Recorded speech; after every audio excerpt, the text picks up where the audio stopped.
Uutisia Turusta, ei virallisia, mutta todellisia.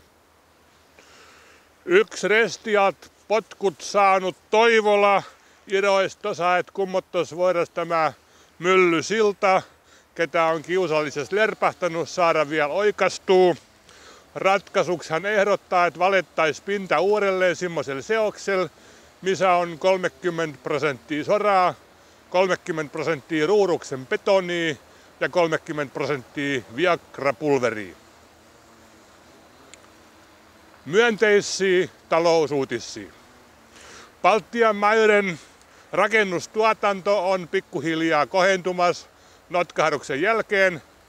Näitä merkejä voidaan siitä päätellä, että oli Helsingistä varastettu parikin isoa nostudirekkaa, mikä oli Tallinnan laivalla kuljetettu. Terveysuutisia. Joka viides nainen, ketä lukeutuu suuriin ikäluokkiin, voi odottaa, että hän elää 100-vuotiaaksi. Mistä on olemassa moniakin seurauksia. Yksi merkittävimmistä seurauksista on se, että Jari Sillanpään keikoilla tarvitaan lisää rollaattoripaikoja. Susipelko elää sen verran vahvana Varsinais-Suomessa, että ylilyöntejäkin on tapahtunut, vaikkei niitä niin kovin paljon ole edes. Palmune oli ollut kuulevana, että Vahron Tuiskukin on yrittänyt käynnistellä jalkapallotoimintaa, mutta se on osoittautunut mahdottomaksi, kun laita hyökkääjiä ei saa mistään. Ne pelkää, että mettänpuoleisen hyökkäjän voi susi viedä. Ja urheiluuutisia.